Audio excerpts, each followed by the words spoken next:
안녕하세요, 썰사남 구독자 여러분. 저는 60대 여자 구독자입니다. 최근 저는 막내를 출가시켰는데요. 30년이라는 과거로부터 이어져 왔던 그 이야기를 하나씩 여러분들에게 들려드리고자 합니다. 저는 20살이라는 이른 나이에 결혼을 했습니다. 결혼 상대는 저보다 10살 많았던 동네 아는 오빠였어요. 사랑해서 결혼한 건 아니었고, 가난했던 집안의 장녀라는 이유로 허울 좋은 집안의 맏며느리로 팔려간 거나 마찬가지였습니다. 그나마 다행이었던 건 저와 결혼한 남자가 나쁜 인간은 아니라는 것이었죠. 또 제 주변에는 그런 일들이 없지는 않았기 때문에 현실에 순응하는 게 그리 어려운 일은 아니었습니다. 솔직히 말하면 그런 일들이 흔하게 일어난다는 말도 아버지를 통해서 들은 이야기예요. 우리같이 못 사는 사람들은 다 이렇게 산다. 내 친구 딸내미도 얼마 전에 시집 갔다. 그때는 이 말을 철석같이 믿었죠. 그래서 나이 많은 아저씨들이랑 결혼하는 애들도 있다는데 10살 많은 남자랑 결혼하는 게 대수냐라고 생각하면서 저를 하루라도 빨리 해치우려는 아버지를 애써 이해하려 노력했습니다. 하지만 결혼한 지 얼마 되지 않아서 아버지의 말이 틀렸다는 걸 알게 되었어요. 저는 제 나이 또래 여자아이들이 다 저같이 사는 줄 알았는데 대학도 다니고 미팅도 하는 아이들이 많더라고요. 세상 어딘가에 저 같은 처지의 여자가 있기는 했겠지만 당시에 저는 저처럼 살고 있는 사람을 단 한 명도 보지 못했습니다. 젊은 시절을 즐기고 있는 20살 여자아이들을 보다 보면 질투도 나고 부럽고 여러 가지 감정이 교차하고는 했어요. 그래도 그나마 다행인 건 남편이 꽤 다정한 사람이었다는 것이었습니다. 요즘 젊은 친구들이 말하는 로맨티스트의 모습은 아니었지만 그래도 가정에 충실한 사람이었어요. 술을 즐기지도 않고 저에게 함부로 이야기하지 않았죠. 아내인 저에게도 늘 예의를 차리는 게 느껴졌습니다. 그런데 저는 그때 깨달았어야 해요. 남편이 예의를 차린다고 느껴졌던 이유는 남편이 벽을 세우고 있었기 때문이라는 것을요. 저는 결혼한 지 3년 만인 23살의 아이를 낳았습니다. 시부모님은 크게 기뻐하셨죠. 아들이었거든요. 그런데 아들을 낳고 난 이후 이상한 일이 생겼습니다. 남편이 갑자기 집안에 관심을 뚝 끄는 거였어요. 갓 태어난 아들이 있음에도 불구하고 집에 안 들어오는 날이 늘었고, 시부모님과 남편 사이에 보이지 않는 갈등이 생겼다는 것이 느껴졌습니다. 이유를 물으려고 해도 아무도 저에게 그 이유를 알려주지 않았기 때문에 알 수가 없었어요. 그래도 며칠에 한 번씩은 얼굴을 비춰주었는데, 이제는 얼굴도 비추러 올 생각도 하지 않더군요. 처음엔 남편을 하염없이 기다렸지만 아이를 기르고 시부모님을 부양하는 데 집중하다 보니 시간이 속절없이 흘러 어느 순간부터는 남편을 의식하지도 않고 있었어요. 그러던 어느 날, 저는 알고 싶지 않았던 진실을 알게 되었습니다. 아주 오랜만에 집에 들어온 남편은 술에 취해 있었어요. 모두가 잠든 시각에 귀가한 남편은 소리를 지르며 집안 사람들을 깨웠죠. 시부모님은 놀라서 뛰쳐나오셨고 아이는 시끄러운 소리에 놀라 잠에서 깨 울기 시작했습니다. 술을 안 마시는 사람은 아니었지만 한 번도 만취해서 집에 들어온 적이 없었어요. 게다가 이렇게 술주정을 할 만한 사람도 아니었죠. 저는 당혹감을 지울 수 없었습니다. 저는 우는 아이를 품에 안고 거실로 나갔습니다. 남편과 시아버지가 실랑이를 하고 있더군요. 하지만 연로한 시아버지가 건장한 남편을 힘으로 어찌할 도리는 없었습니다. 시아버지는 자꾸만 남편을 내쫓으려고 하셨어요. 아무리 술에 취해 들어왔어도 씻기고 재우면 될 텐데 왜 굳이 내보내려고 하시는지 이해가 되지 않았죠. 나중에는 아예 이러지 말고 나가서 얘기하자라고 하시더라고요. 저는 그 광경을 보며 기시감을 느꼈습니다. 남편은 시아버지를 거칠게 뿌리치고 표효하듯이 소리쳤습니다. 내가 무슨 죄가 있다고 이래? 어딘가 억울해 보이는 모습이었죠. 시부모님은 어쩔 줄 몰라 하며 남편을 끌어당겼지만 남편은 꿈쩍도 하지 않았습니다. 그 순간 남편이 번뜩이는 눈빛으로 저를 바라보았어요. 그래, 이게 다 당신 때문이야. 뭐하러 10살이나 많은 남자한테 시집을 와? 죽어도 시집 못 간다고 악을 썼어야지. 왜 가만히 있는 제게로 화살이 향한 건지 모를 일이었죠. 시어머니는 남편의 등짝을 찰싹찰싹 때리며 조용히 하라고 하셨고, 제게는 어서 아이를 데리고 방으로 들어가라고 하셨습니다. 제가 주춤거리며 뒷걸음질 치자 남편은 또다시 소리를 쳤어요. 어딜 가? 끝까지 들어! 저는 그 자리에서 굳어버렸습니다. 시아버지가 저를 방으로 밀어넣듯 하셨음에도 들어갈 수 없었어요. 왜인지 남편이 하려고 하는 말을 들어야 할 것 같았습니다. 남편은 시부모님에게 이렇게 말했어요. 그렇게 손주가 갖고 싶으셨습니까?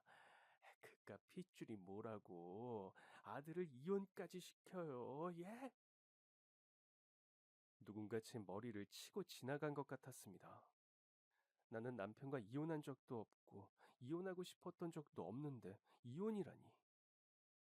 남편이 하는 말은 자신에게 이혼 경력이 있다는 것과 같았습니다. 남편은 더 이상 술에 취한 것으로 보이지 않았어요.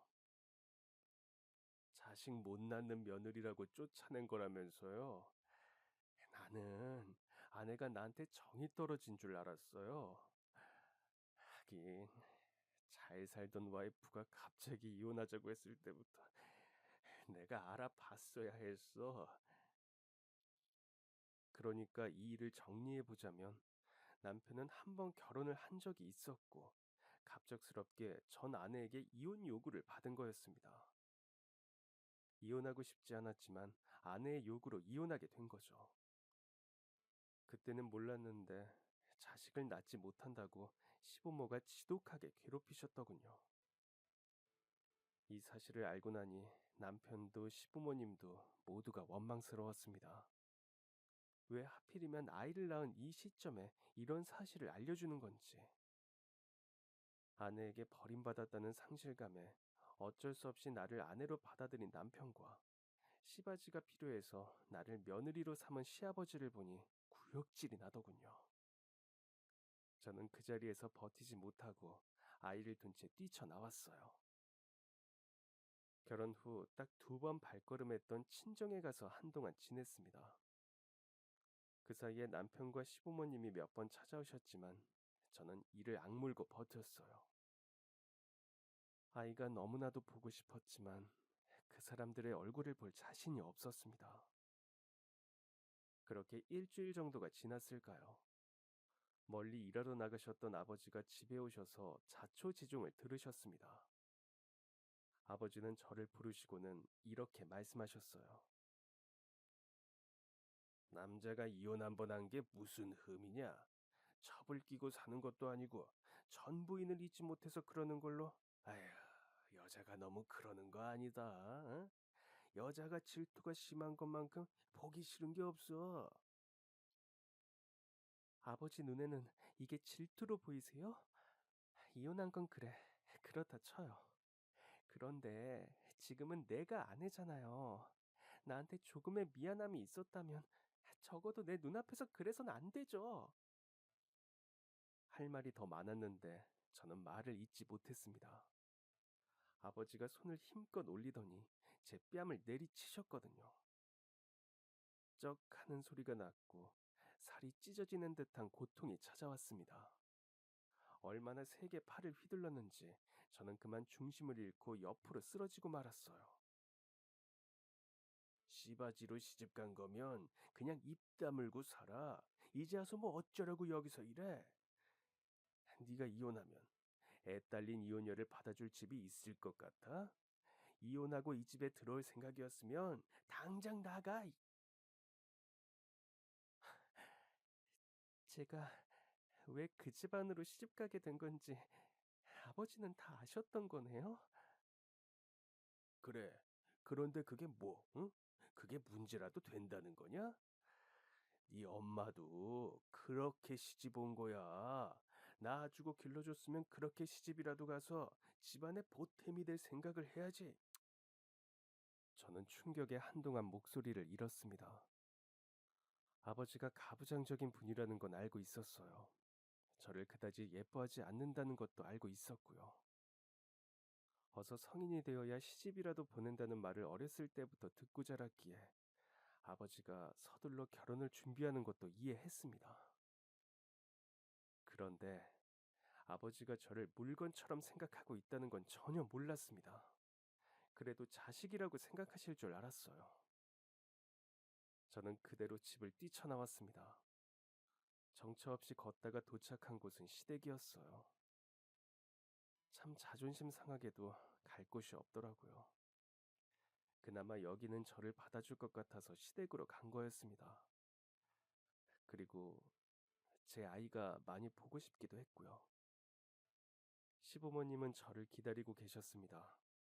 제가 들어가자마자 호통을 치시더라고요. 어딜 애 엄마가 집을 나가? 그리고 어른이 갔는데 감히 얼굴도 안 비쳐? 너는 네 시부모가 빙다리 핫바지로 보이냐? 어? 저는 무릎을 꿇고 고개를 숙이고 죄송하다는 말만 반복했습니다. 그날 이후로 제 인생의 가장 우울하고 어두운 시기가 시작되었어요. 아이는 보채지, 시부모님은 눈치를 주지, 남편은 그날 이후로 얼굴도 안 비추지. 그렇다고 마음 둘 곳도 없으니 저는 점점 지쳐갔습니다. 바싹 마른 나뭇가지처럼 야이어갔죠. 너 같은 애를 어디서 받아주겠냐? 애까지 낳았는데 무슨 이혼이냐? 이 집에서 나갈 거면 애는 두고 나가라. 남편한테 사랑받는 게 다가 아니다. 여자는 아들을 생산하고 시부모 봉양하는 게 최고 미덕이다. 이런 말을 하루 종일 1년 365일 내내 들으면 시부모님의 말이 이 세상의 진리라고 생각하게 돼요. 1년도 아니고 5, 6년 동안 그 소리만 듣고 살았다고 생각해 보세요. 미치지 않을 사람이 없을 겁니다. 마음 붙일 구석 한 곳 없는 삶에서 제 희망은 오직 아이뿐이었습니다. 또 마음 한편에는 남편이 다시 돌아올 거라는 믿음도 있었어요. 제 아내는 버려도 자식은 못 버리는 게 남자야. 이렇게 핏덩이 같은 아들을 두고 어떻게 모르는 척 하겠냐. 우리 아들이 지금 좀 방황해서 그러는 거지.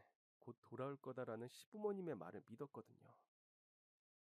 그런데 그건 허상이었어요. 어느 날 남편이 갓난아이를 안고 들어왔습니다. 전부인 사이에서 낳은 아이라고 하더라고요. 집안이 발칵 뒤집혔습니다. 나쁜 의미가 아니라 좋은 의미로요.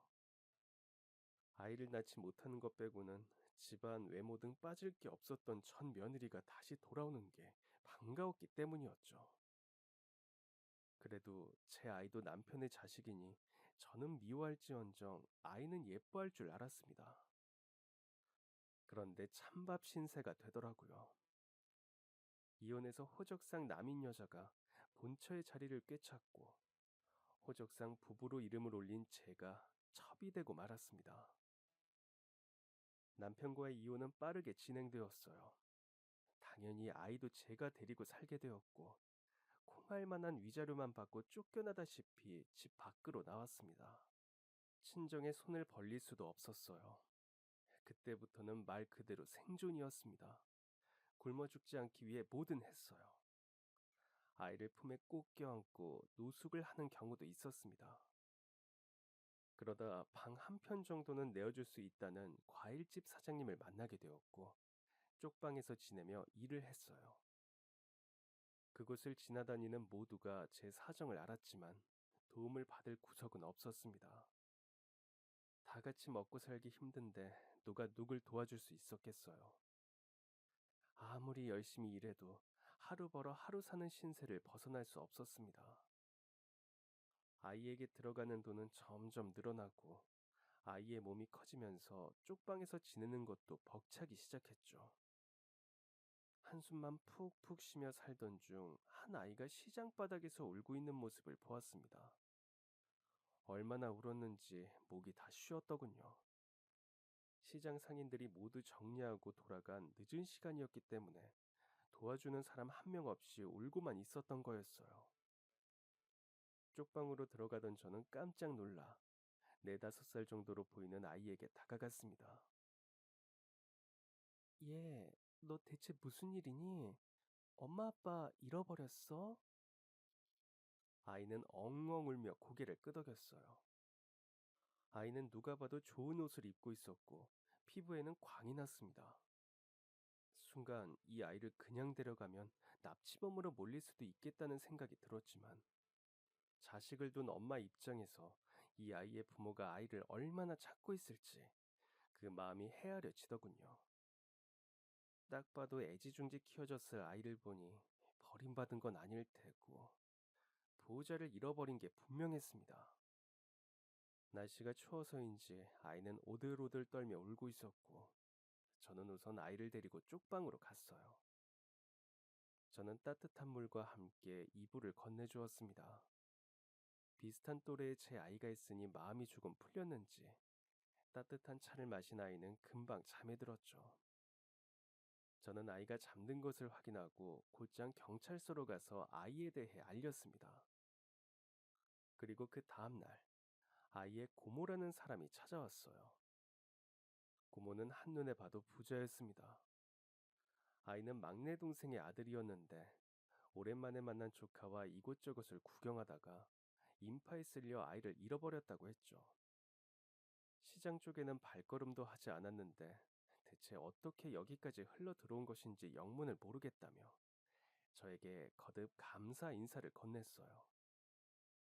여자의 몸으로 홀로 아이를 키우며 별의별 무시를 다 받았는데 부잣집 사모님처럼 보이는 사람이 계속 머리를 숙이니 어찌할 바를 모르겠더라고요. 이 추운 날씨에 애 혼자 밤새 떨고 있었을 걸 생각하면 아휴, 아직도 눈앞이 아찔해요. 정말 감사합니다. 저는 괜찮다고 말하며 아이와 고모를 보내려 했습니다. 그런데 그때 아이의 고모가 뜻밖의 질문을 했어요. 저 실례가 되는 질문일 수도 있는데 혹시 여기서 아이와 함께 지내시는 건가요?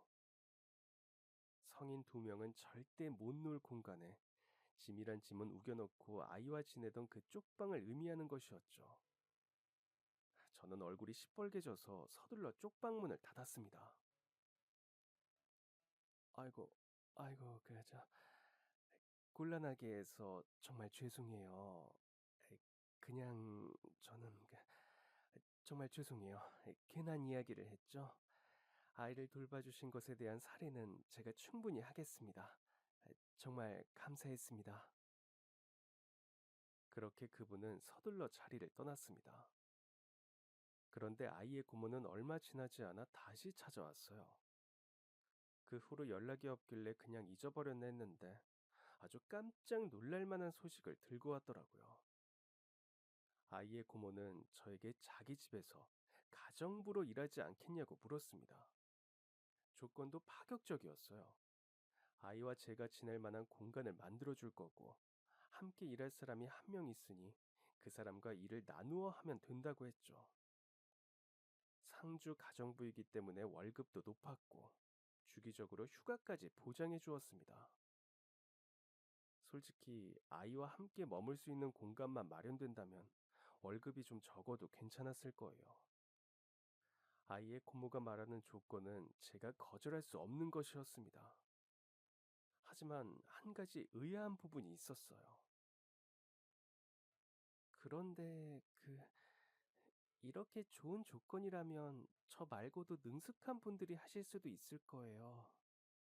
게다가 저는 아이도 있고 댁에서 지내면서 저희 아이가 실수라도 하면 어떡하나 걱정도 되고요.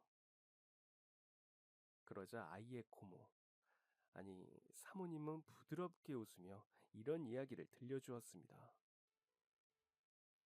사실 저희 가족도 비슷한 곳에서 지냈었거든요. 아버지 돌아가시고 가세가 완전히 기울었었는데 어머니와 삼남매가 이런 곳에서 살았었어요. 다행히 어머니의 가게가 잘 돼서 살림살이도 나아졌고 형제들의 형편도 넉넉해졌지만 저희는 여전히 그때를 기억하고 있어요. 그 그렇다고 동정한다거나 그런 건 절대 아니에요. 그냥 혼자서 자식들 먹여 살리며 아등바등 사셨던 어머니의 모습이 생각나서 제가 이런 제안을 하게 된 거예요. 그리고 아이는 너무 걱정하지 마요. 저희 부부는 아이가 없어서 항상 적적했거든요. 그러니까 아이가 있으면 오히려 좋을 거예요. 이렇게까지 얘기해 주시는데 제가 어떻게 감히 거절할 수 있겠어요? 희망이라고는 보이지 않는 어두운 터널에 한 줄기 빛이 들어오는 순간이었습니다. 저는 곧장 짐을 정리해 사모님 댁으로 향했습니다. 외관부터 으리으리 하더라고요. 저와 아이가 지낼 방이라며 내어준 방도 대단했습니다. 침대는 푹신푹신했고 침구류에서는 포근한 햇살 냄새가 났죠. 씻는 곳도 방 안에 마련되어 있었는데 쾌적하고 청결했습니다. 외풍도 들어오지 않아서 따로 난방을 안 했는데도 따뜻했어요. 방이 넓어서 한편에는 아이가 놀 수 있을 정도의 공간도 있었고 저희를 배려해 주셔서 아이들이 쓸 만한 장난감도 마련해 주셨습니다. 언젠가 영화에서 부잣집의 모습을 본 적이 있었는데 딱 이런 모습이었어요. 저와 함께 일하게 될 거라는 분은 상주 가정부는 아니었고 출퇴근을 하는 분이었습니다. 나이가 저희 어머니 뻘이기도 했고 집에서 오래 일하신 분이라 마주칠 때 어쩔 수 없이 불편한 부분이 있었는데 그분은 사모님 댁에서 지내지 않으니 쉬는 시간은 온전히 저와 아이의 시간으로 보낼 수 있었어요. 또 언덕 위에 있는 사모님 댁까지 도보로 다닐 수는 없으니 운전면허를 따서 차를 쓸 수 있게도 해주셨습니다.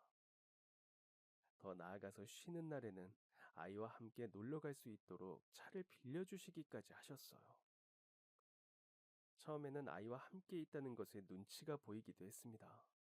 당연한 일이었죠. 그래서 아이에게는 참 미안하지만 혼도 많이 냈습니다. 사장님 네 분들이 생활하는 곳에는 절대 들어가지 못하게 했는데 실수로라도 발걸음을 하면 호되게 아이를 혼냈죠. 마당에서 큰 소리를 내며 뛰어다니기라도 하면 그날엔 큰일이라도 난 것처럼 아이를 잡았습니다. 사장님 네 분들이 지내는 곳에 들어가지 못하게 하는 건 당연한 것이지만 마당에서 뛰어노는 것 정도는 아이가 큰 소리로 웃으며 뛰어다니는 것 정도는 품어줘도 됐지 않을까 싶습니다. 두 분이 안 계신 상황이었다면요. 하지만 그때 저는 매우 미성숙했고 이런 환경에서 일하는 것을 놓치고 싶지 않았어요. 그래서 당시에는 이렇게 하는 게 아이를 위한 일이라고 생각했습니다. 조금 엄하게 대하기는 하지만 아이를 진짜 위한다면 아이가 계속해서 이런 환경을 누릴 수 있도록 엄마로서 최선을 다해야 한다고 생각했어요. 그런데 그 생각이 깨져버리는 사건이 생겼습니다. 그리고 그 중심에는 사장님 부부가 있었어요. 그날은 아이를 혼낸 다음 날이었습니다. 평소보다 크게 혼이 난 아이는 다음날 아침까지도 기가 죽어 있었죠. 풀이 죽은 아이의 모습을 보니 마음이 아팠지만 이것이 아이를 위한 일이라고 생각했습니다.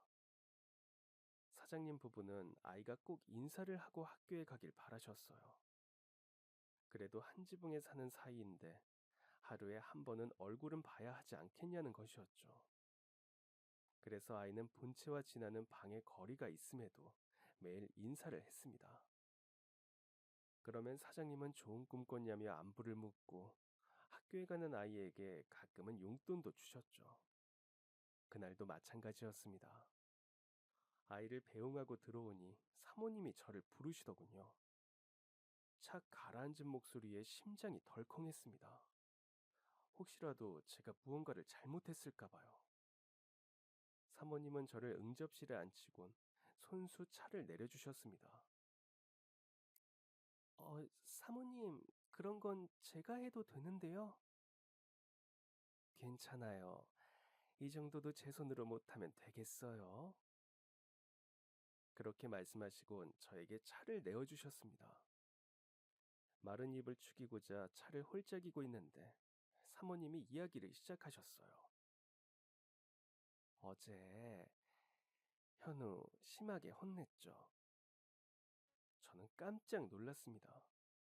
저는 한 번도 현우를 큰 소리로 혼낸 적이 없습니다. 혹여나 함께 있는 사람들에게 불편함을 줄까 봐요. 분명 어제도 그랬는데 아이가 오늘 축 처져 있어서 그랬나 싶어 서둘러 해명했습니다. 혹시 아침부터 현우가 우울해 보여서 기분이 안 좋으셨나요? 죄송해요. 아침은 활기차게 시작해야 하는 건데 제가 괜히 두 분 심기만 어지럽히고 앞으로는 저도 주의하고 현우도 주의하겠습니다. 어쩔 줄 몰라 손끝을 뜯으며 주절주절 변명을 했는데도 사모님은 아무 말씀 없으셨습니다. 또다시 심장이 쿵 하고 떨어지는 것 같았어요. 사모님이 어떤 표정인지도 보지 못하고 속으로 생각했죠. 세상에, 정말 화가 나신 거야. 집에서 일하라고 부른 사람들이 기분 안 좋은 티를 팍팍 냈으니 무슨 생각이 드셨겠어? 아, 이건 쫓겨나도 할 말이 없는 일이야. 그런데 여기서 쫓겨나면 나는 어떡하지? 모아둔 돈으로는 뭘 할 수가 없는데. 그러던 그때 사모님의 잔잔한 목소리가 제 귓가에 울렸어요. 나는 지금 성미 씨를 탓하려고 부른 게 아니에요. 그러면 어, 왜 저를... 사모님은 숨을 크게 들이마시더니 천천히 내뱉었습니다. 자식 교육은 부모가 해야 하는 것이니 내가 왈가왈부할 것도 아니고 난 부모가 되어 본 적이 없으니 성미 씨의 마음을 완전히 이해하지는 못하지만 그래도 이 얘기는 해야 할 것 같아요. 저를 바라보는 사모님의 눈에는 여러 가지 감정이 섞여 있는 듯 했어요. 현우 말이에요. 나는 현우가 아이다움을 잃지 않았으면 해요. 저는 사모님의 말을 이해하지 못했습니다. 그게 무슨 말씀이신지... 사모님은 천천히 지금까지 한 번도 듣지 못했던 이야기를 들려주셨습니다. 내가 아이를 갖지 못하는 몸인 건 알고 있죠. 처녀 시절에는 아들이 좋네, 딸이 좋으네라는 생각도 해보고, 결혼해서는 남편과 아이를 낳으면 뭘 해줄 건지, 어떤 아이로 키울 건지 이야기도 많이 했죠. 그런데 아무리 기다려도 아이는 찾아오지 않았어요. 그렇게 지난 세월이 20년이 넘었네요. 이쯤 되면 어떤 생각을 하게 되는지 아나요? 저는 모르는 세상의 일이었기에 또다시 주저하다가 천천히 고개를 저었습니다. 아들이고 딸이고 상관없어요. 영민한 아이가 태어나든 아니든 상관없어요. 그저 내 자식으로 태어나만 주면 그만인 거예요. 저는 사모님이 왜 저에게 이런 말을 하는지 이해가 되지 않았습니다. 사모님은 그런 제 생각을 다 안다는 듯 계속해서 말을 이었죠. 밭에 씨앗을 심고 아무리 많은 물을 주어도 아무리 열심히 돌봐주어도 열매 맺는 데는 어쩔 수 없는 시간이 걸려요. 난 사람도 마찬가지라고 생각해요. 한 아이가 무사히 어른이 될 때까지는 그만큼의 시간이 필요하다고요. 저는 사모님의 말을 이제야 이해했습니다. 얼굴이 빨개졌어요. 현우가 오늘따라 우울해 보이더라고요. 그런데 오늘만 그랬던 건 아니에요. 성미 씨는 알았는지 모르겠지만 이 집안에 있는 모든 사람들이 현우의 변화를 알고 걱정하고 있어요. 아이가 아이처럼 구는 건 잘못된 게 아니잖아요. 그러니 현우에게 너무 그러지 말아요. 성미 씨가 얼마나 큰 부담을 가지고 있는지는 나도 알아요. 그러니까 그건 성미 씨랑 내가 해결해 나가봐요. 알겠죠? 세상에 이렇게 좋은 분들이 또 있을까요? 하늘도 제 생각과 같은 뜻이었는지 집안에 경사가 났습니다. 바로 사모님의 임신 소식이었죠.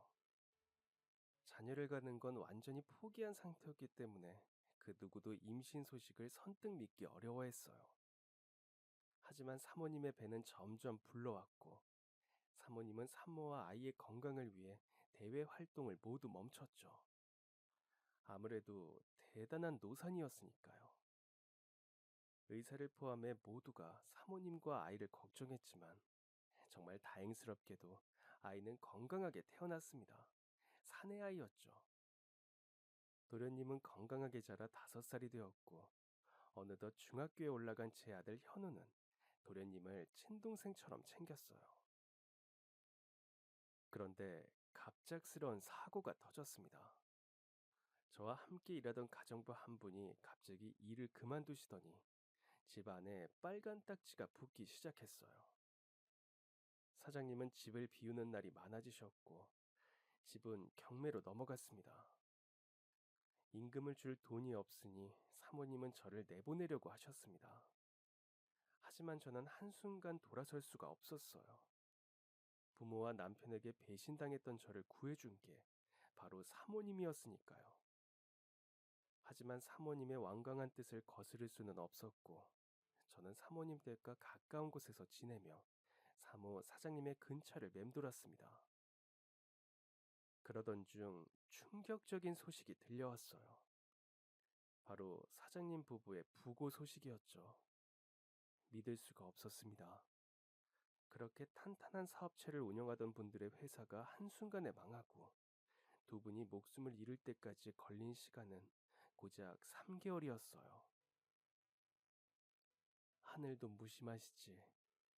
느지막하게 얻은 아들을 보며 생전 경험해보지 못한 기쁨을 누리고 있는 사람들을 데려가다니. 도련님은 겨우 5살이었습니다.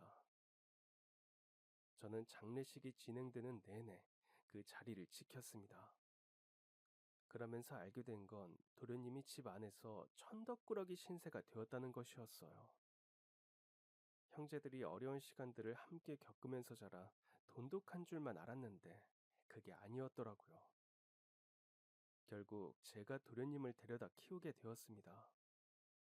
생판 남인 사람에게 조카를 맡기면서도 도련님의 친척들은 걱정하는 기색 하나 없더군요. 저와 아들 현우, 도련님 사이에는 많은 변화가 있었지만 어찌 보면 큰 변화가 없는 것 같기도 했습니다.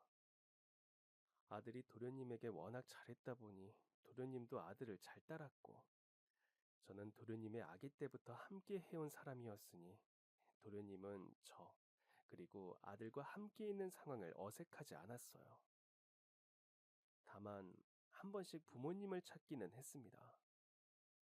아직 어리니 죽음이라는 말의 의미를 잘 몰랐겠죠. 그저 먼 곳으로 두 분이 여행을 간 것이라고만 이해했습니다. 처음에는 도련님이라는 말이 입에 붙어 계속 도련님, 도련님이라고 했지만 사람들의 눈치를 보며 호칭을 바꿨어요. 하지만 여기서는 구분을 위해 도련님이라고 칭하겠습니다. 도련님을 아들 현우를 대하듯 하니 사람들은 제가 두 아이의 엄마인지 알더군요. 아유, 엄마가 늦둥이를 낳았네. 아유, 귀여워라. 저는 그 말에 딱히 반박을 안 했습니다. 저는 도련님을 제 친자식처럼 키우고 있었으니까요. 제게 늦둥이 둘째 아들을 가진 미혼모라는 수식어가 붙는 건 괜찮았습니다. 그런데 문제는 다른 곳에서 터졌어요. 초등학교 고학년이 되었을 때 도련님이 평소에 안 하던 행동을 하기 시작했습니다. 왜 그러는 건지 물어봐도 대꾸조차 하지 않고 뭐가 불만인지 항상 볼멘 소리만 했어요. 타일러 보기도 하고 혼도 내봤지만 한 번 바뀐 태도는 당최 바뀔 줄 몰랐습니다. 현우라도 있었으면 그 나이 남자아이들의 심리에 대해 물어라도 봤을 텐데. 아들 현우는 성인이 되자마자 군대에 가 있었습니다. 남편이 있는 것도 아니고 도련님을 보듬어줄 집안 어른도 없다 보니 답답한 마음만 커졌어요. 대체 왜 그러는 건지 이유라도 알려주면 좋겠는데 미치고 팔짝 뛸 노릇이었죠. 도련님이 갑자기 이상해진 이유는 학교에서 찾을 수 있었습니다. 제가 친엄마가 아니라는 소문이 돌면서 몇몇 아이들이 도련님에게 대놓고 이런 질문을 한 것이었어요. 야, 너네 엄마 친엄마 아니라며? 그럼 너네 친엄마는 어디 있어? 악이 있는 질문은 아니었지만 몇 번씩이나 반복된 이 질문은 도련님의 마음에 생채기를 남기기에 충분했습니다. 도련님은 제가 친엄마가 아니라는 것을 알고 있었어요. 그러나 나를 키워주는 사람이 내 친엄마가 아니라는 사실을 계속 상기시킬 이유는 없었습니다. 도련님의 학교 친구들이 가만히 있는 잔잔한 호수에 돌을 던진 것이었어요. 돌 때문에 생긴 파장은 점점 커지더니 이윽고 이런 생각을 하기에 이르렀습니다. 왜 입양할 것도 아니면서 나를 키우는 거지? 이유가 뭐야? 이 생각이 반항심으로 커진 이유는 도련님이 저와 아들의 대화를 듣고 제가 도련님의 부모님의 집에서 일하던 가정부라는 사실을 알고 있었기 때문이었습니다. 저는 도련님이 이것까지는 모를 거라고 생각했어요. 하지만 알고 있었더군요. 도련님 주변에 아무 일 없었더라면 제가 가정부였다는 사실이 문제될 것은 없었지만 이제는 상황이 달랐습니다. 도련님은 어느새 나를 사랑해서 같이 살고 있는 게 아니야. 돌아가신 부모님의 부탁이 있던가 아니면 다른 의도가 있어서 나를 데리고 있는 걸 거야라고 생각하기 이르렀죠. 도련님의 반항심은 점점 커져갔고 사춘기에 이르며 더욱 심해져 갔습니다. 그 사이에 아들이 전역을 했지만 상황이 나아지지는 않았어요. 아들 현우가 사법고시를 준비하면서 지원해줘야 하는 돈이 늘어나자 집안 사정이 더욱 나빠져 일을 하느라고 도련님에게 더 많이 신경 쓰지 못한 탓도 있었죠. 도련님은 현우와 자신을 끊임없이 비교했습니다. 그리고 그 생각의 결론은 여기로 이어졌죠. 형은 왜 저렇게까지 열심히 사는 거야? 어차피 친아들이니까 대충 살아도 어머니는 형을 예뻐할 텐데라고요. 이런 생각을 하고 있다는 것을 알고 얼마나 가슴이 미어졌는지 모릅니다. 그런데 도련님은 이런 제 마음을 모르고 계속해서 삐뚤어져 갔어요. 학교로 불려가는 날들이 점점 늘어났죠. 경찰서에서 연락이 온 적도 있었습니다. 하지만 그런 곳에 갈수록 제가 친엄마가 아닌 동거인이라는 사실만 뚜렷해져 갔어요. 한 번은 도련님이 대놓고 자신을 입양해달라고 울면서 얘기한 적이 있었습니다. 그런데 저는 그 말에 차마 그러겠다 대답하지 못했어요. 돌아가신 사장님 부부에게 도련님이 어떤 의미인지 제가 그 누구보다 잘 아니까요. 20년이 넘는 세월 동안 그토록 기다려왔던 자식과 5년도 채 살지 못했는데 다른 사람에게 자식까지 빼앗기면 두 분의 마음이 얼마나 아플지.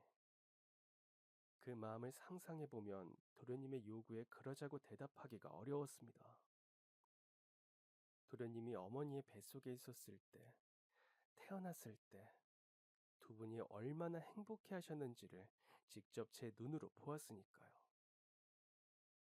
그러던 어느 날, 경찰서에서 전화가 왔습니다. 지금까지 몇 차례에 걸쳐 있었던 일이었지만, 그날은 달랐어요. 불량 학생들과 함께 있던 도련님이 싸움에 휘말려서 주동자로 몰린 것이었죠. 경찰마저 도련님이 굉장히 억울한 상황에 처해 있음을 알았습니다. 하지만 비싼 변호사들을 여럿 붙여 도련님에게 모든 책임을 물자 경찰마저 손쓸 수 없을 정도가 되었어요. 저도 나름대로 최선을 다해 대응하려 했지만 금전적인 차이에서 오는 것을 제가 어찌할 수는 없는 것이더군요. 그렇게 발만 동동거리고 있을 때 현우가 대학교 교수님을 모시고 왔습니다. 현우가 법대를 다닐 때 잘 챙겨주셨다고 이야기를 들었던 교수님이었죠. 그분은 현우에게 저희 가정 이야기를 익히대로 알고 계셨어요. 도련님이 이런 상황에 처해 있다는 걸 알고 직접 도와주기 위해 오셨던 것이죠. 덕분에 도련님은 억울함을 풀 수 있었습니다. 모든 일이 해결되고 함께 식사를 하는 자리, 밥 한 술 제대로 뜨지 못하던 도련님이 기어 들어가는 목소리로 말했습니다. 도와주셔서 그, 감사해요. 저는 대답했습니다. 도와줬다니. 저 때문에 요즘 일도 제대로 못하시고 잠도 못 주무셨잖아요. 그냥 두셔도 괜찮았을 텐데 이렇게 도와주셔서 감사해요. 저는 어떤 말을 해야 할지 고민했습니다.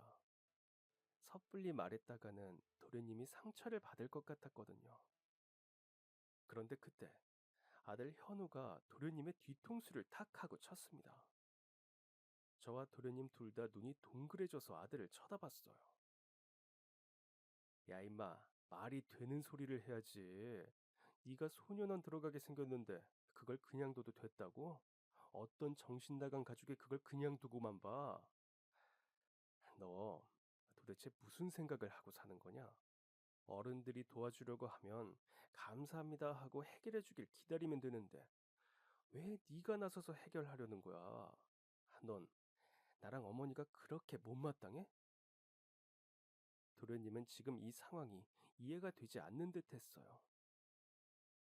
너 몇 년 있으면 성인이야.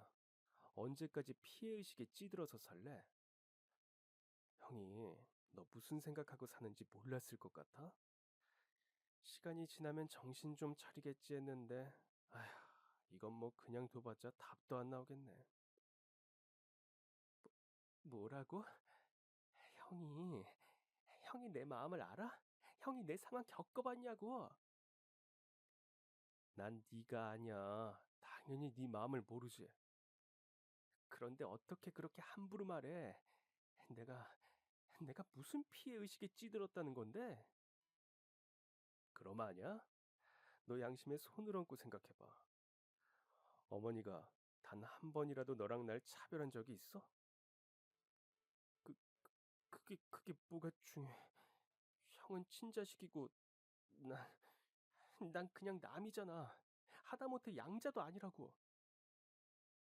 현우는 씩씩거리는 도련님을 향해 덤덤한 말투로 말했어요. 너 1년에 법원으로 접수되는 친족 상해 사건이 몇 건이나 될 것 같냐? 핏덩이 같은 자식을 갖다 버리는 사람은 몇이나 될 것 같아. 네가 생각하는 진짜 가족은 핏줄로만 이어지면 되는 거야? 네가 생각하는 가족은 어떤 모습인데? 가장 힘들 때 힘이 되어주고 아껴주는 게 가족 아니야? 응? 그럼 우린 어떤데? 너 진짜로 우리를 가족이 아니다 말할 수 있어? 직설적이고 지극히 현실적인 말이었습니다. 도련님은 충격받은 얼굴을 하고 있었어요. 너도 이제 충분히 스스로 생각할 수 있는 나이지. 그러니까 현실을 피하려고 하지 마. 네가 생각하는 게 정말 진실인지, 네가 외면하고 있는 사실은 없는지 잘 생각해 보라고. 도련님은 방으로 들어갔고, 저는 걱정스러운 말투로 현우에게 말했습니다. 그래도 그렇게까지 강하게 말할 필요는 없었잖니. 하지만 현우는 단호했어요. 제 몇 년 뒤면 성인이에요. 언제까지 품 안의 자식으로 키우실 거예요? 이제 본인이 생각하고 선택할 때예요. 그리고 저는 은성이 믿어요. 현우가 그랬던 것처럼 도련님을 믿고 기다려주니 변화가 시작됐습니다. 매일 성실하게 등교를 하기 시작했고 공부에 매진했어요. 더 이상 나쁜 친구들과 어울리지 않았습니다. 갑자기 변한 태도 때문에 어울리던 친구들과 척을 졌지만 그럼에도 불구하고 꿋꿋이 고등학교를 무사히 졸업했습니다.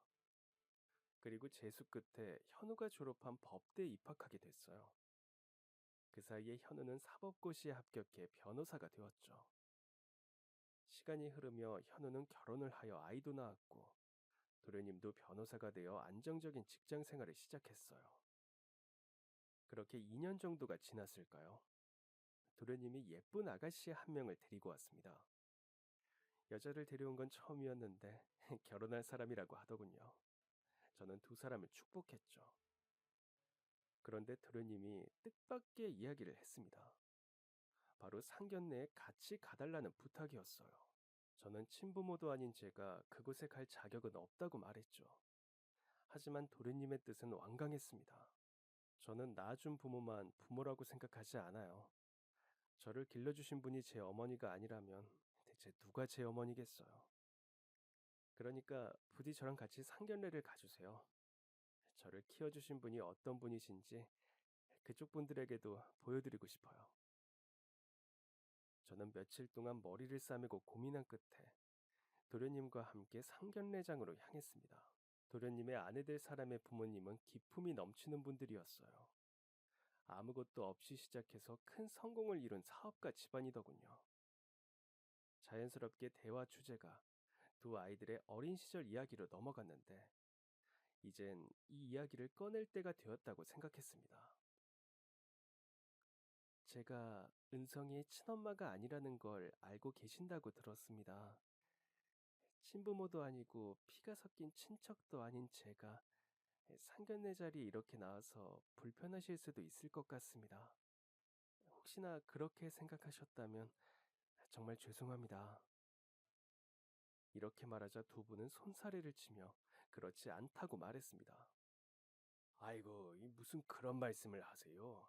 절대 그런 생각하지 않습니다. 오히려 대단하시다 생각하고 있었어요. 은성이를 이렇게 훌륭하게 키워준 분은 대체 어떤 분이신지 궁금도 했고요. 그리고 대화를 나눠보니 생각한 것보다 더 훌륭한 분이시라 저희를 이렇게 만나러 와주신 것에 감사하고 있었습니다. 그러니 그런 말씀 마세요. 저희가 더 죄송해지네요. 은성이가 참 좋은 집안의 여자와 결혼을 하는 것 같아 마음이 놓이더군요. 이후로도 저와 도련님이 함께 살게 된 사정에 대해 이야기를 하게 되었습니다. 이 정도로 자세한 이야기는 도련님도 잘 모르는 이야기였죠. 그런데 이야기가 거의 마무리되어 갈 즈음 장인될 분의 표정이 어두워졌습니다. 무언가를 골똘히 생각하던 그분은 진지한 표정으로 물었어요. 혹시 은성이 친아버지의 성함이 김상자 철자 맞으신가요? 저는 깜짝 놀라서 그렇다 대답했습니다. 이후로 그분은 사장님이 운영하시던 회사의 이름, 업종 등을 하나하나 물었어요. 그리고 놀랍게도 모두가 정답이었습니다. 그분은 숨을 크게 들이마신 뒤 손수건에 얼굴을 묻었습니다. 눈물을 닦는 듯 했어요. 그렇게 숨을 고르고는 이렇게 말했습니다. 은성이의 친아버지가 제가 모시던 사장님이었네요. 모두가 입을 떡 벌리고 그 이야기에 집중했습니다. 제가 이렇게 회사를 키울 수 있었던 데는 김 사장님의 가르침이 있었기 때문이었어요. 장모될 분도 놀라서 물었습니다. 어머, 그럼 당신이 매일같이 말하던 그 은사님이 은성이의 아버지라는 말인 거죠? 장인은 고개를 끄덕였습니다. 아이고, 이 세상에 이런 일이 다 있나. 제가 이 세상에서 가장 존경하는 분이 은성이의 아버지입니다. 사회초년생이었던 시절 그분의 경영 철학을 보면서 많은 걸 배웠어요. 직원들을 대하는 태도, 거래처와 신뢰를 쌓는 방법. 그런데 갑자기 회사가 문을 닫고 소식을 알 수 없어 슬펐는데 이렇게 사장님의 흔적을 보게 되네요. 아휴, 정말 이게 바로 운명인가 봅니다. 장인은 사회초년생 시절 사장님의 회사에 다니면서 큰 은혜를 입었다고도 했습니다.